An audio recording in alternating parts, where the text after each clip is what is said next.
하나님 말씀 보겠습니다. 누가복음 7장 18절에서 30절까지 한 절씩 교독합니다. 요한의 제자들이 이 모든 일을 그에게 알리니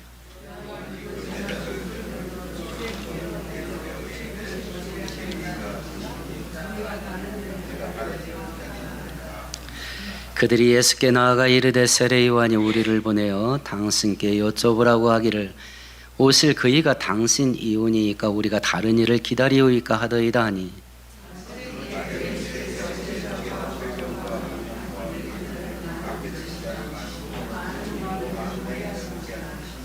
예수께서 대답하여 이르시되 너희가 가서 보고 들은 것을 요한에게 알리되 뱅인이 보며 못 걷는 사람이 걸으며 나병 환자가 깨끗함을 받으며 기먹은 사람이 들으며 죽은 자가 살아나며 가난한 자에게 복음이 전파된다 하라.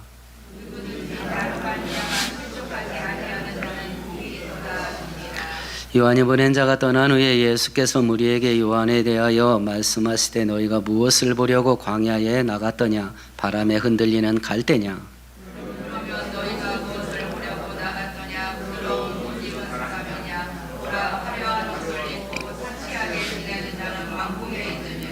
그러면 너희가 무엇을 보려고 나갔더냐 선지자냐 옳다 내가 너희에게 이르노니 선지자보다 훌륭한 자니라.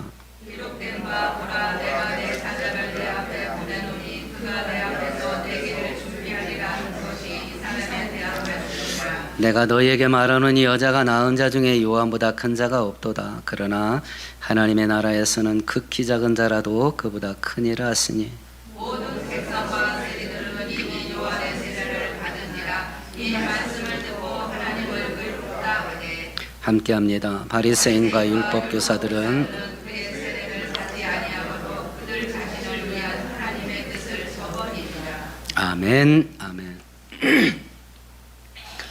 각자 자기 마음속으로 대답을 한번 해보세요. 지금 나의 가장 큰 관심이 무엇인가 한번 대답해 보세요. 나는 지금 어디에다 관심 쓰고 있나 하는 것을 생각해 보세요.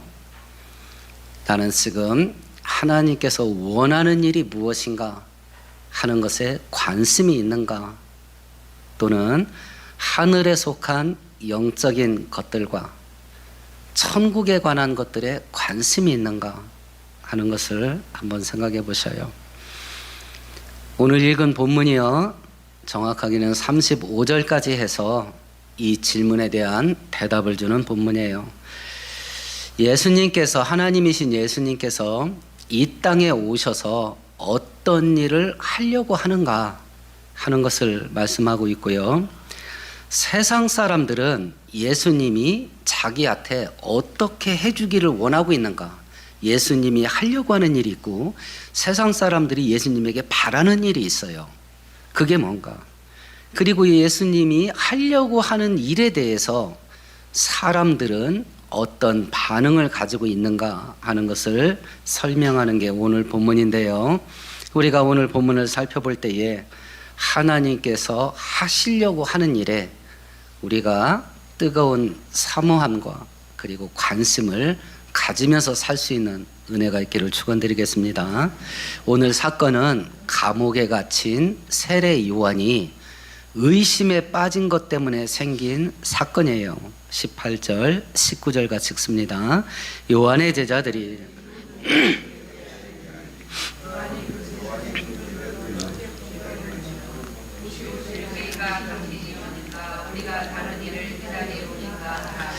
현재 요한은 감옥에 약 1년 정도 갇혀 있습니다. 세례 요한이 예수님 소문을 듣고 제자들을 보내서 물어봤어요. 당신이 진짜 구약 성경에 예언된 우리의 구원자가 맞습니까? 아니면 다른 사람을 우리가 더 기다려야 됩니까? 이걸 물어보라겠어요. 세례 요한이 감옥에 갇힌 이유를 보십시다. 누가복음 3장으로 한번 넘어가 볼까요?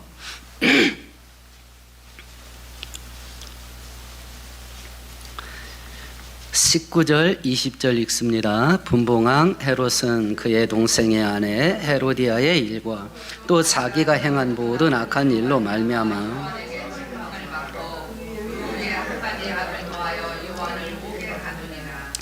예수님이 태어날 때 동방박사가 찾아와서 유대인의 왕으로 태어난 자가 어딨냐라고 물어봤을 때 헤롯 왕과 예루살렘에 난리가 난 적이 있습니다.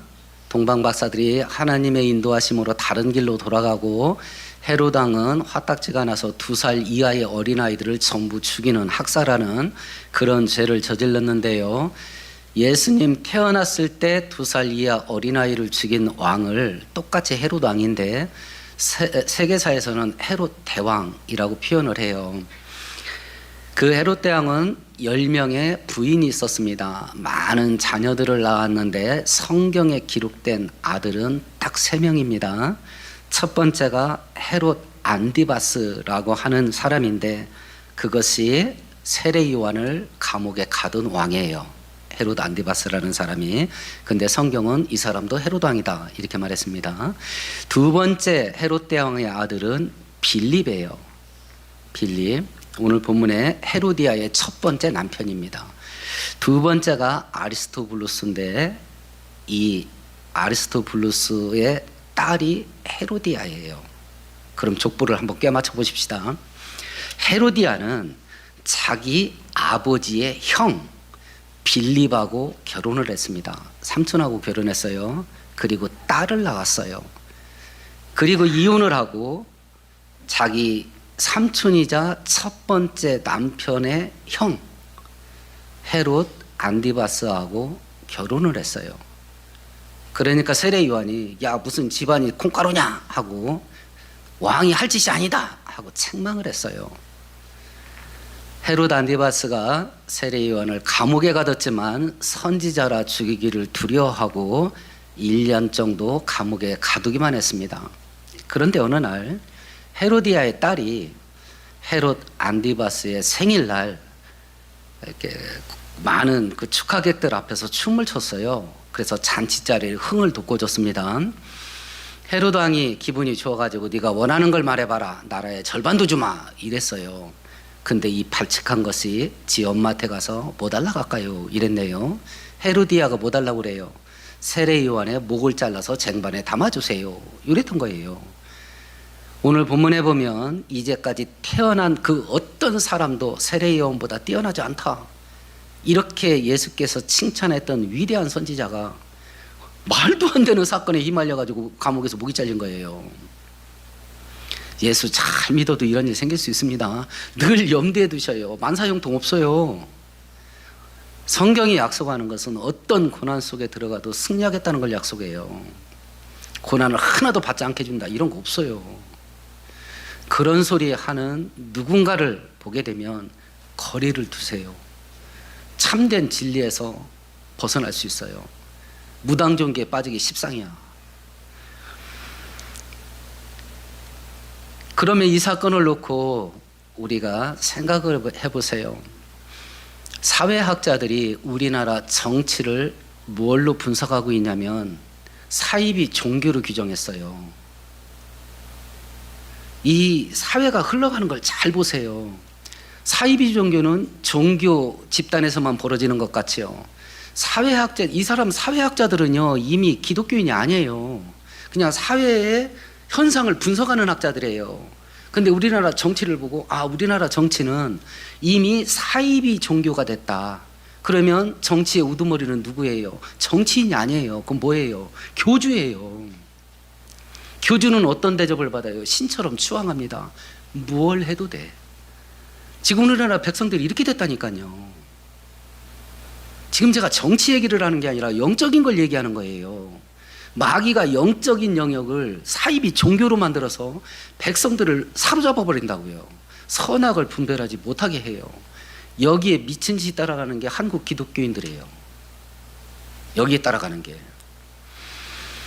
사람들은 이야기합니다. 종교는 정치에 간섭하지 마라.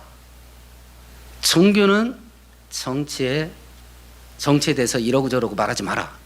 여러분들 그렇게 생각하세요? 그럼 하나님은 뭐라고 말씀하시는 것 같아요? 세례요한이 왜 용구를 당해요? 왕의 죄를 책망했다 이렇게 됐어요. 구약의 선지자들이 대부분 죽은 이유가 뭐예요? 거의 대부분 왕의 죄를 책망했다가 죽어요.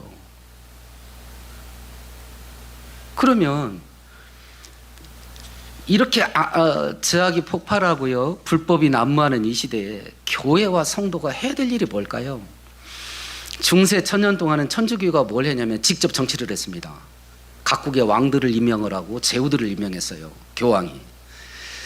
교회가 직접 정치하는 것은 성경적이지 않다고 봐요. 그러나 정치가 제 기능을 하게 만드는 것은 교회와 성도가 관여를 해야 됩니다. 그건 하나님의 뜻이에요. 그건 에베소서 5장에도 너희들은 열매 없는 어두움의 일에 참여하지 말고 도리어 책망하라. 꾸짖으래. 잘못한 게 있으면. 성경 한 구절 찾아보십시다. 구약성경 1279페이지예요.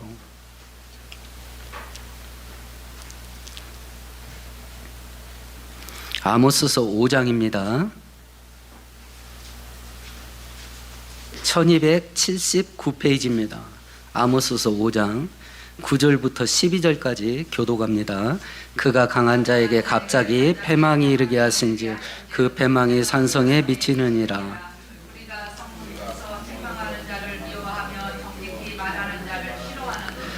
너희가 힘없는 자를 밟고 그에게서 미래 부당한 세를 거두었은즉 너희가 비록 다듬은 돌로 집을 건축하였으나 거기 거주하지 못할 것이요 아름다운 포도원을 가꾸었으나 그 포도주를 마시지 못하리라. 12절 같이 읽어보세요. 너희의 허물이 많고 죄악이 무거움을 내가 아노라. 너희는 의인을 학대하며 뇌물을 받고 성문에서 가난한 자를 억울하게 하는다. 아모스서 선지자를 보내서 이스라엘이 멸망하게 될 것을 예언하는 내용인데 우상숭배 죄 때문에 멸망이 선포되지 않아요. 지금 읽은 본문 속에 나타나는 죄가 뭐예요? 나라 안에 부정부패가 가득하고요, 불법이 가득합니다. 가난하고 힘없는 자들의 등가죽을 베껴 먹어요. 고열을 빨아갑니다. 재판을 억울하게 합니다. 공의가 무너진 것 때문에 이스라엘의 멸망이 선포됐고 그걸 선지자가 하나님의 말씀을 받아서 경고한 거예요. 지금 이 나라 공의가 어떻게 되는 것 같아요? 정치인들이 앞장서서요, 불법이 폭발하게 만들어요. 그러면 교회와 성도가 그걸 보고 있는데 어떻게 해야 될까요? 그러면 교회는 정치에 대해서 말하지 마라 그러면 정치의 영역에 있는 사람들은 뭔 짓을 해도 된다는 얘기예요? 그럼 이 시대의 교회와 성도가 그걸 보고 가만히 있으라 소리예요? 저는 여러분들한테 삐깨 들고 거리에 나가라 소리가 아니에요. 이 불법한 이 나라 백성들이 그 불법에 휘말려 들어가는 걸 보면서 교회는 정치에 대해서 말하지 마라, 이게 맞는 말이냐, 이걸 얘기하자는 거예요. 교회와 성도는요, 선악의 기준을 딱 하나입니다. 오직 성경이에요. 나의 생각, 나의 이념, 내가 민주주의냐 자본주의냐 공산주의냐 사회주의냐 필요 없어요. 나의 정치적인 노선, 내가 국민의힘이냐 내가 민주당이냐 상관없어요. 내 경험도 상관없고 오직 성경이에요. 성경에 맞게 정치가 진행되면 칭찬하세요. 박수 쳐주고 격려하세요. 지지해주고. 그런데 이 정치가 하나님 말씀에 어긋나게 나가면 꾸짖어야 됩니다. 책망해야 돼요. 구약의 선지자들이 그 일하다 전부 죽었습니다. 세례 요한도 그 일을 하다가 말도 안 되는 어린아이 말 한마디에 감옥에서 목이 잘렸어요. 그러나 교회와 성도가 이 작업을 힘있게 감당하려면 1차적으로 뭔 일을 해야 되겠습니까? 신약성경 241페이지 펴보세요. 교회가 이 작업을 힘있게 감당하려면 교회와 성도가 먼저 해야 될 일이 있어요. 로마서 2장 23절 24절입니다. 율법을 자랑하는 네가 율법을 범함으로 하나님을 욕되게 하느냐. 기록된 바와 같이 하나님의 이름이 너희 때문에 이방인 중에서 모독을 받는다. 너희들이 하나님 말씀대로 살아야 된다. 너희들이 하나님 말씀 어기면서 살면 이방인들이 하나님의 이름을 멸시를 하잖냐. 지금 한국 교회 성도들이 이걸 안 하고 말을 하는 거야. 그러니까 말 한마디 하고 막 바가지로 얻어먹지. 내가 하나님을 믿는 자라라고 하면 적어도 하나님 말씀대로 살려고 몸부림은 쳐야지. 아무 생각 없이 누군가가 선동하는 말에 그냥 따라가. 교회와 성도가. 아니 옳고 그름을 분별을 해야 될 거 아니야. 그 분별하는 기준은 오직 성경밖에 없어요. 오직 성경밖에 없어요. 근데 본인이 성경대로 사리 판단을 할 능력이 없어. 그러니까 남의 말만 듣고 필 꽂히는 대로 가버려. 그러니 악인들에게 얼마나 이용당해. 교회가 사리 분별을 못하니. 초대교회 때 로마 제국으로부터 300년가량 기독교가 가혹한 핍박을 받았습니다. 수많은 성도들이 죽임을 당했어요. 이제 복음이 확장되기도 하거니와 로마 귀족과 황족들에게 복음이 증거되기 시작을 합니다. 그 로마 핵심 계층에 복음이 들어가게 된 여러 가지 원인들이 있어요. 기독교 역사학자들이 연구한 걸 보면 그 중에 하나가 뭐냐면 로마 시대의 성적인 타락은요 어디 가서 찾아볼 수 없을 정도로 더러워요. 황제가 바뀌면요 전임 황제가 쓰던 미동들, 동성애 하는 어린 아이들이 있지요. 그 아이들을 후임 황제가 챙기는 거예요. 황제가 그 정도 할 정도예요. 그러면 황족들이나요 귀족들이 자기도 어려서부터 어떻게 살았는데 지가 알잖아. 지가 어려서부터 그 문화 속에 살았는데 지 자식들도 어떤지 뻔히 알아. 로마 제국 가운데요 처녀는 딱 한 군데밖에 없어. 어디에 있겠어요? 기독교인 가정에밖에 없어. 로마 제국 안에 처녀는 기독교 가정에밖에 없다니까. 그 죽임을 당하면서도요 말씀대로 살아. 거룩하고 의로움을 간직해요. 그러니까 결국은 로마 귀족들이요 자기 자식 며느리 데려올 때는 기독교인 가정에서 데려와. 처녀가 거기밖에 없어. 기독교 가정에 들어간 로마 귀족 가정에 들어간 기독교 며느리들이 자기 시댁을 변화시키는 거예요. 그래서 로마 귀족과 황제 집안이 복음화되는 단초를 준 것이 바로 여기에 있다라고 분석하는 보고서도 있어요. 우리가 이 시대에 빛과 소금의 역할을 감당하고 미혹의 영과 거짓의 영에 사로잡히고 선전선동에 사로잡혀서 멸망의 길 불법의 길을 끌려가는 이 나라 백성들을 빛과 진리로 끌어당기려면 어떻게 해야 되겠나. 적어도 나는 빛 가운데 있어야 될 거 아니냐. 적어도 나는 진리 가운데 있어야 내 쪽으로 끌어당길 거 아니냐. 교회는 정체에 대해서 말하지 마라. 이건 세상이 말하는 겁니다. 악인들이 싫은 소리 듣기 싫어서 하는 말이에요. 구약시대부터 교회와 성도는 목숨을 걸고 세상을 의롭게 하는 일에 뛰어들었어요. 피켓 들고 나가는 소리 아니에요. 이것도 어디다 고발하면 선거법 위반으로 또 심연보 목사님인가 딸려가듯이 또 저도 딸려갈라. 나가서 현수막 붙이고 피켓 들고 데모하고 막 폭동 일으키고 그러하라 소리가 아니에요. 적어도 속아 넘어가지는 말란 말입니다. 적어도. 그러면 이 상황 속에서 세례 요한이 예수님이 누군지 몰랐을까요? 요한복음 1장에 보면 예수께서 백성들 앞에 구원자 사역을 공식적으로 시작하면서 짠 하고 나타나셨을 때 사람들에게 예수님이 누군지 소개한 게 누구예요? 제일 먼저 소개한 게 세례 요한이에요. 보라, 세상 죄를 짊어지고 가는 하나님의 어린 양이다. 정확하게 알아봤어요. 예수가 누군지. 예수가 어떤 일을 할지 세례 요한은 정확하게 알아봤어요.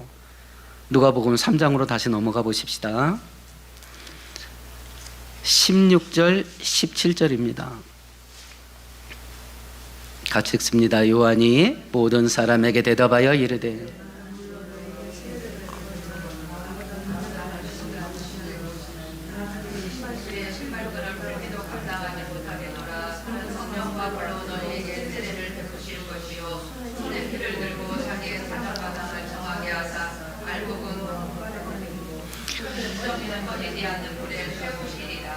성령을 불같이 내려주실 분, 그리고 17절에는 추수를 하는 분, 알곡은 천국 창고에, 쭉정이는 지옥불에 구원과 심판을 이루실 분이라는 걸 세례 요한은 분명히 알고 있었어요.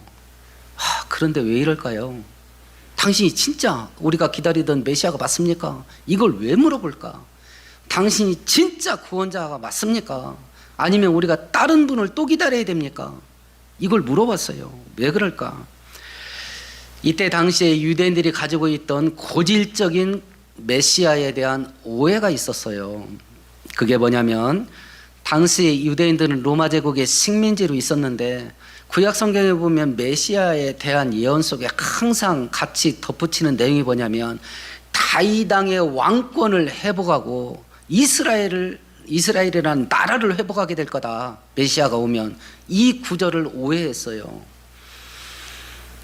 구원자가 이 땅에 오면, 메시아가 이 땅에 오면 로마 제국을 물리치고 나라를 독립시키고 다윗 왕이 다스렸을 때와 같은 태평성대를 이루고 주변의 이방 민족들을 정복하고 부국강병을 이루리라. 정치적인 구원자를 생각했던 거예요. 정치적인 구원자. 나의 현실적인 문제를 해결해 줄 구원자를 생각했던 거예요. 근데 세례 요한이 예수님 하는 걸 가만히 보니까 이건 아닌 게비요 하는 일을 자꾸 하는 거예요. 병자를 고치고 귀신을 쫓고 그리고 기적을 일으키기는 하는데 궁극적으로 로마를 물리치고 독립을 시키고 당신이 왕이 돼가지고 사회 정의를 실천하고 공의가 세워지게 해야 될 거 아니에요. 그 일을 안 하는 거야. 그러니까 이 양반이 아닌가? 자꾸 그러는 거예요. 왜냐하면 자기가 생각하는 구원자는 이런 일을 해야 된다는 그림이 있는데 예수님이 와서 하는 일이 이게 안 맞아. 그러니까 전인가 아닌가? 이런 의심에 빠진 거예요. 이런 함정은 제자들도 빠졌습니다. 누가복음 22장 보십시다.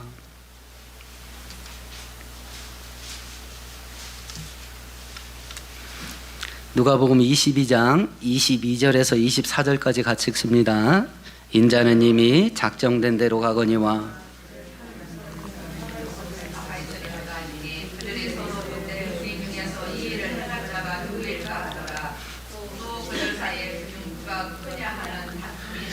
최후의 만찬 때 예수께서 니네 중에 누구 하나가 다 팔아먹을 놈이 있다. 그래서 나는 죽게 될 거다. 이렇게 얘기를 했어요. 그 얘기를 듣는 자리에서 누가 크냐고 지들끼리 막 상투 잡아당기면서 서로 쌈질을 해대는 거예요. 누가 크냐? 이게 뭐예요? 지금 제자들은 예수님이 왕 될 것을 기대하고 있어요. 정치적인 구원자, 정치적인 메시아로 생각해요. 그럼 예수님이 왕 되면 농공행성을 해야 될 거 아니야. 누가 영의정이냐 좌의정이냐, 누가 국방장관 될 거고 문화부 장관 될 거냐. 지들끼리 막 쌈박질을 해요. 예수님이 죽는다는데도. 왜 이런 짓을 하냐? 정치적인 구원자 오해에 빠져 있었던 거예요. 그래서 어떤 성경학자는 가룟 유다가 돈 때문에 예수님 팔아넘긴 게 아니었다고 봐요. 저도 개인적으로 여기에 동의를 하고요. 가룟 유다가 받은 돈이 은 30세겔입니다. 노예 한 명 몸값이에요. 예수님 팔아서 돈 챙기려면 예수님 못 죽여서 안 달란 자들한테 은 30 받습니까? 그렇잖아요. 거액을 요구한들 안 좋겠습니까? 아마 가룟 유다도 정치적인 메시아를 원했던 것 같고 예수님이 나라 독립시키고 자기가 왕 돼서 이 땅에 태평성대와 부국강병을 이루는 일을 하지 않으니까 인의가 아닌가 해서 배신했던 것이 더 컸을 거라고 저도 개인적으로 생각을 해요. 자기가 생각하는 구원자의 그림이 있어요. 그림이. 근데 예수님이 구원자로 이 땅에 오셔서 하는 일이 있어요. 그럼 예수님이 구원자로 와서 이 땅에 한 일이 뭘까요? 7장 22절이에요. 같이 읽어보십시다. 예수께서 대답하여 이르시되 너희가 가서 보고 들은 것을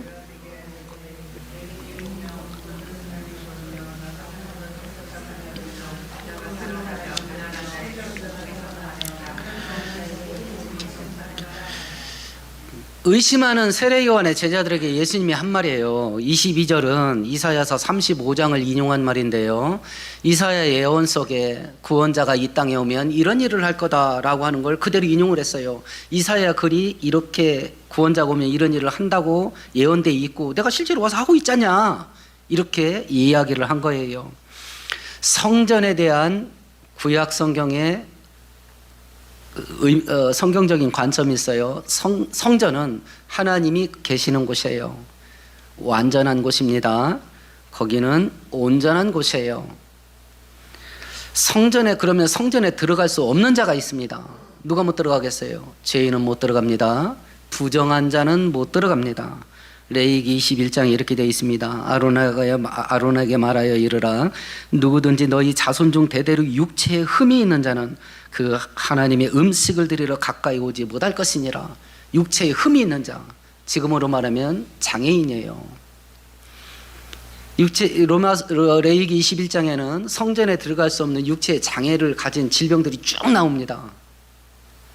야, 그러면 하나님이 장애인 차별하는 거냐? 아닙니다.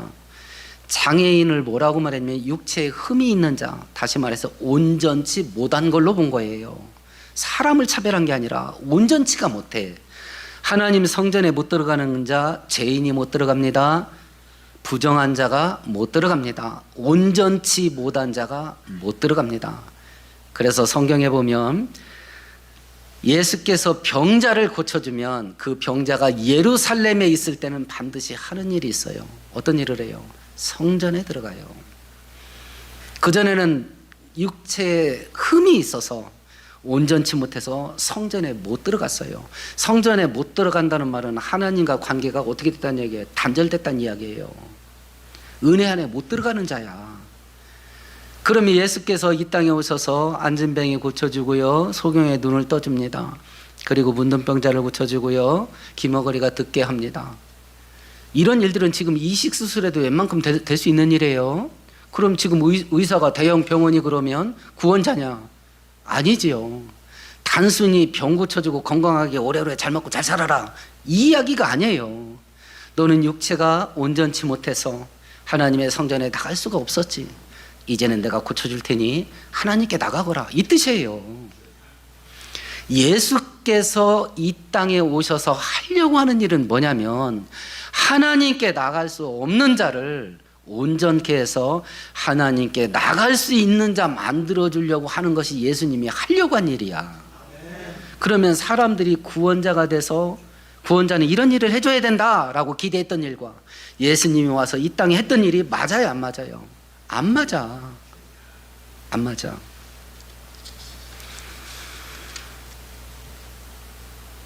그런데 이 신앙의 엇박자가요, 지금 나와 하나님 사이에 있냐 없냐 고민해 보세요. 지금 이 예수님이 나에게 해주기를 원하는 게 뭐예요 대체? 본인이 알 거 아니에요. 본인이 소원하는 게 있으니까. 본인이 예수님에게 바라는 게 있을 거 아니에요. 내가 예수님이 나한테 이런 일을 해줬으면 좋겠다 하고 바라는 게 있을 거 아니야. 그게 뭐예요? 예수님이 해결해 주기를 원하는 게 돈 문제예요? 자녀 문제예요? 성공하는 문제예요? 즐기면서 재밌게 사는 거예요? 직장이에요? 아니면 사업이에요? 뭐예요? 예수님이 나에게 해주기를 원하는 뭔가가 있을 거 아니에요. 뭔가가. 만일 내가 원하는 그 일을 예수님이 해결해 주지 않는다면 계속 믿고 따라갈 수 있겠어요? 내가 원하는 그 일을 구원자 되신 예수가 나를 위해서 이런 일을 해줬으면 좋겠다 라고 생각하는 그 일을 예수가 해주지 않는다면 어떻게 할 건가? 본인한테 본인이 대답을 해야 돼. 그래야 나의 거치가 정해질 거 아니에요. 내가 원하는 그 일을 구원자 되신 예수가 안 해줬을 때 내가 어떡할 거냐? 에이, 쫓아다녀봐야 본전도 못 거둔다, 때려쳐버리자, 이렇게 할 거냐? 그럼에도 불구하고 갈 거냐? 이걸 결정을 해야 될 거 아니에요. 이걸. 예수님이 구원자가 돼서 이 땅에 오셔서 하려고 하는 일은요, 하나님께 나갈 수 없는 자를 하나님께 나갈 수 있는 자로 바꿔주어서 온전케 해서 하나님의 은혜 속에 들어가게 하는 것이 구원자 되신 예수가 하려고 했던 일이에요. 이게 지금 서로 안 맞아요. 그러면 하나님의 최고의 축복이 뭐냐라는 것을 다시 한번 복습해 보십시다. 구원의 은혜예요. 지옥 갈 수밖에 없는 죄를 용서해 주신 것이고요, 우리의 신분을 하나님 자녀되게 한 거예요. 그래서 하나님의 아버지의 유산상 속 천국에 들어갈 수 있게 한 거예요. 하나님의 소원이 뭐예요? 하나님의 소원은 이 땅에서 나를 부자 만들어주는 게 하나님의 소원이 아니에요. 하나님의 소원은 나를 천국에 데리고 가서 나와 함께 영원히 사는 게 하나님의 소원이에요. 하나님의 소원은 나를 이 땅에서 성공시키는 게 하나님의 소원이 아니에요. 하나님의 소원은 나를 천국 데리고 가서 나와 함께 영원히 사는 게 하나님의 소원이에요. 하나님의 소원은 나를 이 땅에서 재미있고 즐기면서 살게 하는 것이 하나님의 소원이 아닙니다. 하나님의 소원은 나를 천국 데리고 가서 나와 함께 영원히 사는 게 하나님의 소원이에요. 하나님의 축복의 본질을 살펴보십시다. 하나님의 축복의 본질은 세상에 속한 것이 아니라 그래서 하늘에 속한 거예요. 하나님의 축복의 본질은 물질적인 것이 아니라 영적인 거예요. 하나님의 축복의 본질은 이 땅에서 완성되는 게 아니라 천국에서 완성됩니다. 이게 하나님이 우리한테 해주려고 하는 거야. 근데 나는 하나님이 나한테 이런 걸 해줬으면 좋겠다고 바라는 게 있을 거 아니야. 이게 안 맞아. 어떻게 할 건가? 이게 안 맞아. 우리가 영적으로 성장하지 않으면 죽을 때까지 안 맞아. 우리가 영적으로 각성이 일어나지 않으면 죽을 때까지 안 맞아. 안 맞아 이게. 예수님이 하려고 하는 일과 사람들이 예수님이 해주기를 원하는 일이 서로 안 맞아. 이때 당시에 예수님이 이런 일을 했을 때, 자, 이제 축복의 본질이 뭔지, 하나님의 소원이 뭔지, 하나님의 최고의 축복이 뭔지 제가 말씀을 방금 드렸어요. 이야기를 딱 들었을 때, 그래? 그러면 나 이 축복 받아야지 하고 막 심장이 벌렁거리나요? 나 이 은혜 받아야지 그럼 하고 막 불이 붙나요? 그런 갭이요 일어나요. 지금 방금 얘기 들었으니까 내 마음이 어떤지 본인이 알 거 아니요. 뭐예요 대체? 좀 궁금해 죽겠네. 뭐예요? 그게 그렇다면 내가 죽어도 이 복음 받아야 되겠다. 마음이 불이 붙고 있나? 아니면 성경이 그러니까 그런 갭이요 이러고 있나?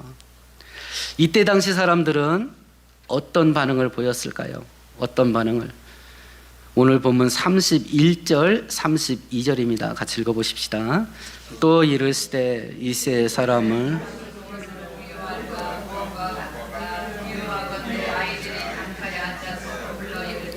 우리가 너희를 향하여 피를 불어도 너희가 춤추지 않고 우리가 곡하여도 너희가 울지 아니하였다 함과 같도다. 예수께서 어린아이들의 놀이 문화를 가지고 비유를 했어요. 이 세상 사람들이 예수님이 하려고 하는 일을 놓고 어떤 반응을 보이는가. 애들이 함께 모여서 이제 놀이를 합니다. 야, 우리 결혼식 놀이를 하자. 유대인들의 결혼식 풍습은 악단이 악기를 막 연주합니다. 그럼 하객들이 막 거기에 맞춰서 춤을 추는 거예요. 그래서 몇몇 아이들이 우리가 악기를 연주할게. 그래서 입으로 악기 소리를 막 내겠지요.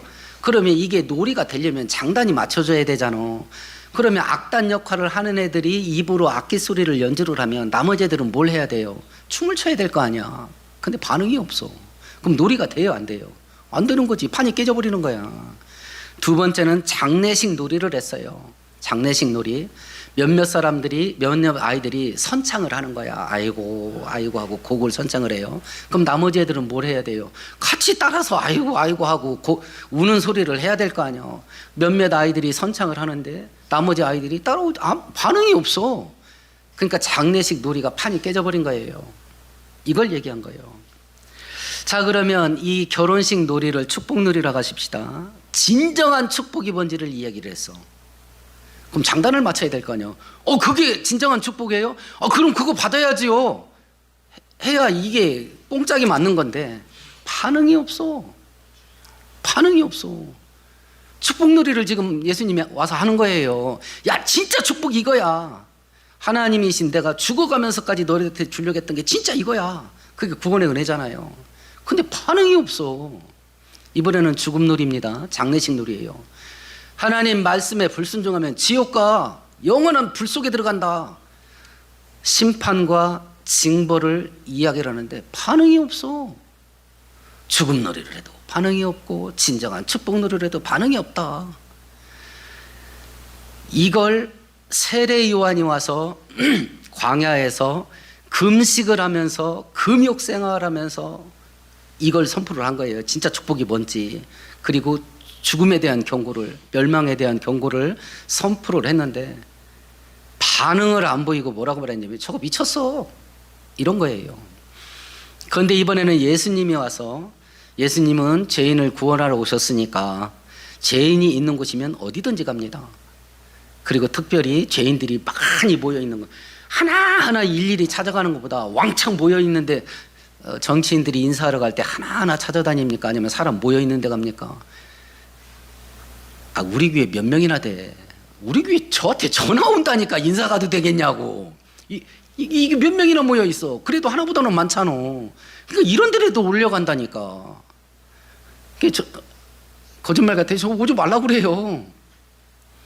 예수 믿을 거면 오시고 표 때문에 인사하러 오는 거면 오지 말라고 그래요. 그러면 사람들이 왕창 모여있는 데가 어디예요? 잔치집이지. 그러니까 예수님이 잔치집 자주 갔잖아요. 그러니까 예수님 별명이 뭐예요? 먹기를 탐하고 마시기를 즐기는 자. 다시 말해서 걸신 들린 자예요. 세례 요한이 금식을 하면서 이런 걸 얘기를 하니까 미쳤다고 말해. 반응을 안 보여. 예수님이 와서 잔치집 가서 많은 사람한테 이걸 얘기하니까 걸신 들렸대. 반응을 안 보여. 반응을. 내가 하늘에 속한 거, 영에 속한 거, 이거에 대해서 관심이 있냐 없냐? 지금 성경이 이걸 질문한 거예요. 관심이 있냐 없냐? 관심이. 마귀와 세상은요, 사람들의 관심을 철저하게 육신적이고 물질적이고 세상 것에 올가매버려. 영적인 걸 생각조차 못해. 천국 가고 싶다라는 것을 생각조차 못해. 생각 속에 영적인 게 없어. 생각 속에 천국에 관한 게 없어. 생각 속에 하늘에 속한 게 없어. 관심을 쓸 수가 있나? 없어. 그러면 어떻게 해야 내 생각 속에 그런 것들을 채울 수 있나? 보고 들으는 것밖에 없어요.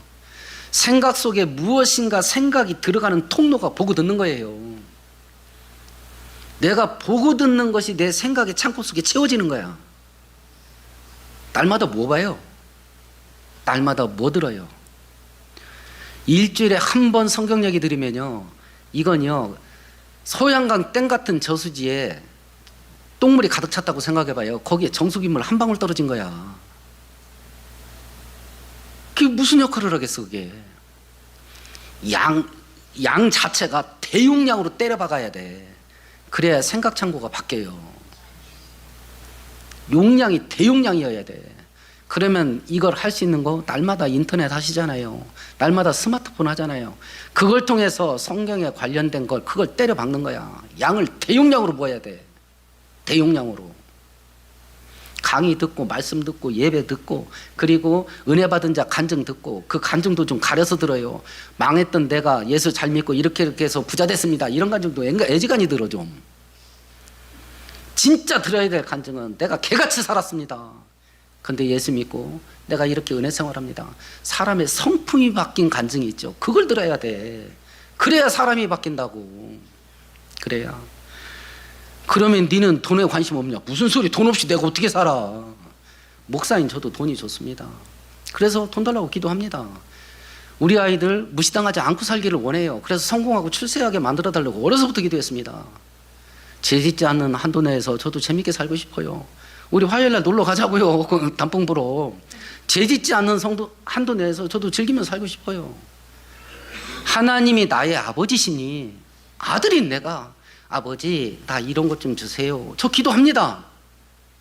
그런데 축복의 본질이 뭔지는 염두에 두고 살아요. 서로 그걸 기도하는데 안 주셔도 불만 없습니다. 지금 30년째 기도하는데 아무것도 안 줬어. 그렇지만 저는 죽을 때까지 기도할 겁니다. 죽을 때까지. 죽을 때까지 죽는 순간 하나님 내 자식들한테 돈도 잊지 마세요. 그걸 그렇게 말하고 죽을 거예요 저도. 그러나 그게 축복의 본질이 아니라는 건 염두에 두고 삽니다. 하나님께서 우리들에게 묻습니다. 너의 제일 관심거리가 뭐냐?